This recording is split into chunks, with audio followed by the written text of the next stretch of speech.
We've all had that nightmare of being on stage with our pants off, or a weird nightmare I have, and I actually had one just last night, is a dream that you for some reason have to do a show that you haven't done for like months or a year, obviously over a year at this point, but for some reason in this dream, like only a few months had passed, and for some reason the company was like, okay, we need the cast to come together and do this show again, just because. And so we do the show, and then when you think about it in your dream, you don't actually remember anything because you don't have the memory in your brain. So then in the dream, you're stumbling around and fumbling, and I don't know, for some reason that's a recurring dream for me, of doing a show like months after without getting any rehearsal time, and it's just like, okay, we're just gonna do another performance, and of course everybody else knows their part except for you, because that's how dreams work. Anyway, welcome to my channel. Today I thought we were going to do a fun video talking about some mishaps that happened on stage on Broadway, just in case you need something to help you feel, you know, that you're not the only one if you feel insecure about something that happened to you on stage. It's normal, we all have this fear, and everyone's gone through it and they're okay, so it's not something to be afraid of. So today I'm going to go over some stories of some mishaps that happened on stage. I'm going to be giving some stories that were given by some actors, and also giving some personal experience of stuff not only that happened to me, but that I saw on Broadway myself. And I'd like if you guys in the comments would go ahead and leave some stories of your own, any mishaps you saw on stage, whether it's professional or otherwise, anything that happened to you, anything you've heard of. Let me know in those comments, because this is always fun to talk about. Okay, the first story today is of Michael Arden. Michael Arden was in a musical called Ace. It was a production run in San Diego, and in this particular scene, he had to make a very important wager with another character in the story, and this was integral to the plot. And as you can probably predict, what came out of his mouth was nothing. He, as they say in the business, went up, which means you draw a blank. He didn't know what to say. He eventually came up with some words, and it turns out he made the opposite wager that he needed to for the story. The other actor paused and was completely confused himself. He didn't know how to continue with that. It was such an important mistake made in the telling of the story. Eventually, he just nodded and said, okay, and he left, and the musical didn't make much sense to people. Let me know if that's happened to you. We all have line flubs, but it's one thing when the line flub actually affects the plot. But speaking of losing important plot information, we have another story from Patrick Breen. Patrick Breen was in a production of Brighton Beach Memoirs. He was in a scene with Matthew Broderick, who played Eugene, who's the lead character. Patrick Breen says he said a line that got his first laugh in front of 1,200 people, and he was so shocked because he'd never said anything that got that many people to laugh before in his life. He got a huge laugh. He didn't even know what to say after that laugh. He was so thrown off. He lost his place, and Matthew Broderick ended up just skipping ahead and cut about 15 minutes of the show and a whole lot of the plot, just so they could get back on track and the show could keep on moving. I think this is really common with non-musicals, because you can't use numbers to sort of separate scenes in your mind, so you gotta get confused about where you are. It did happen for us where one time a character in a show, I was in a play, and someone was about to start a completely different monologue that was from a different part of the show, and it would have cut like a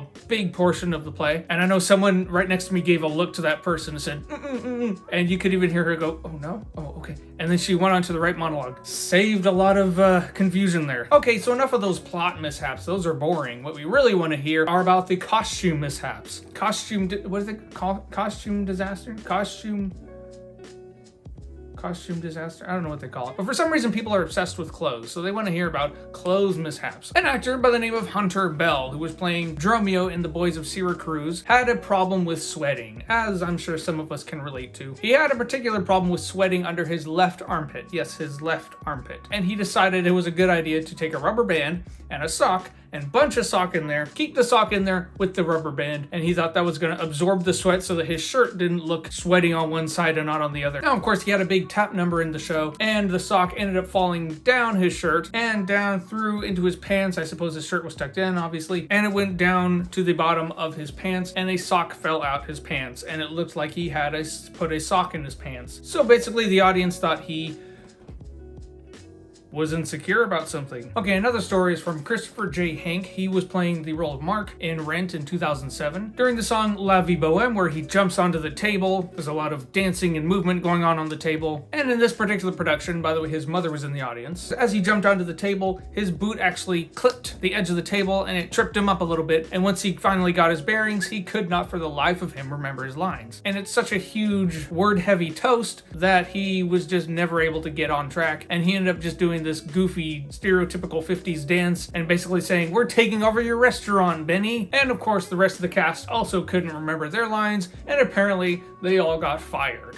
Well, according to the story, I don't know if that's actually true. Okay, I have one more story from somebody, but first I wanted to give some personal experience myself. Now, when I saw a couple shows on Broadway, I was watching Tootsie, which is a very funny show, particularly the second act I think is really funny. And there was a scene between Sarah Stiles and Andy Brodekesh, I don't know how to pronounce his name. We'll just say Sarah and Andy, who play Sandy and Jeff. And basically they're two people who acted the whole play like they didn't like each other and they were really annoyed by each other. And at this point, they're basically just having a confrontation and admitting that they actually love each other. But of course, their characters want to keep this composure of anger. It helps the joke sell better. Audience is cracking up, the scene's going well, and one of them starts to crack. I couldn't quite see Jeff's face from my perspective. I could see Sandy, and one of them just started to smirk. And of course, if you've had a scene very intensely looking at somebody else that's, especially one that's funny, and eventually they just lost it and they started laughing right in front of us. The audience, of course, loved it. We cracked up, we applauded them. It's fun to see, actors kind of goof up every now and then. I felt lucky to be at that performance personally. Now, as far as being on stage, I've done theater for a long time, and I feel like it's kind of weird to go back and try to remember specific instances of screw-ups. I feel like I might have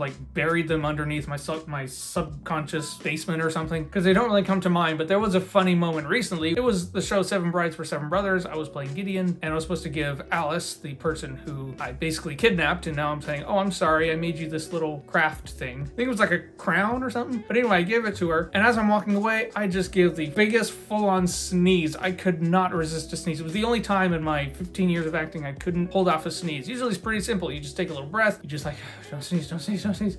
It just came out of me. It just... And everyone on stage lost it. They were cracking up. Even in the next number, I could tell people had the giggles. And it was, it would have been nice if it was because it was an ad-lib of mine, but no, it was something completely unintentional. I just sneezed. So now I'm friends with that person who played Alice, and anytime I sneeze, if we're just hanging out and I sneeze, it's funny because it reminds us of that sneeze. I don't know. There were other times. When I was younger, I used to really have a problem with not zipping up my zipper. So I'd go on stage with my zipper unzipped.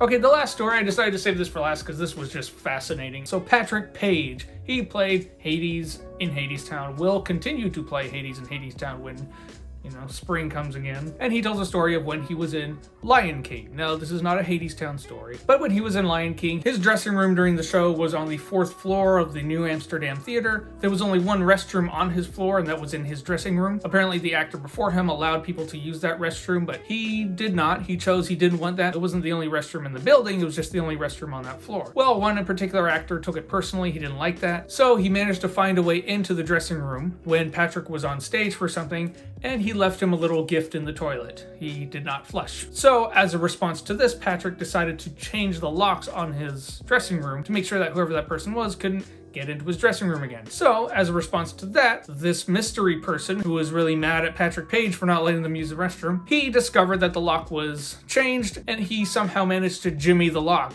or basically break the lock somehow. Patrick Page was in his dressing room, and he was about to go on for his scene. He puts his hand on the doorknob to turn it, and it does not open. He's locked in his dressing room, and his cue is coming. And it comes, and the orchestra vamps the cue over and over and over again, and he's still locked in the dressing room. Finally, he hears over the speakers the stage manager saying, "We're sorry, ladies and gentlemen, there is a technical difficulty. We're going to have to stop the show." They had to call an engineer to come and fix the lock and get him out. It ended up taking 30 minutes. Have you ever been in a show where they've had to stop for a technical reason? I know in previews I hear that happens a lot when they're kind of working out the kinks, but have you ever seen a show and they had to actually stop the show? Maybe you were in a show that had to be stopped. How did that go? Let me know in the comments. And with that said, I'm going to end the video there. Hopefully this just gives you some comfort knowing that if you've been in a show where something crazy went down, you're not alone. Even in professional theater on Broadway, crazy stuff happens and you're not alone. It's normal. That's the only message. And hopefully you enjoyed these goofy little stories, and I'd love to enjoy your goofy little stories. Let me know in the comments anything that happened for you, for someone else, in the comments down there. Go ahead and leave a like if you enjoyed this little video. Click subscribe. I upload every week with a video discussing something theater related. So if you enjoy that, go ahead and click subscribe down there. Thank you once again for watching. Keep loving theater, and I'll see you guys next week.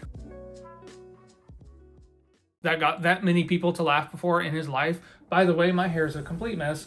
Oh wait, no, it's not a complete mess. I'm sorry, me, for saying that about me. Anyway, where was I?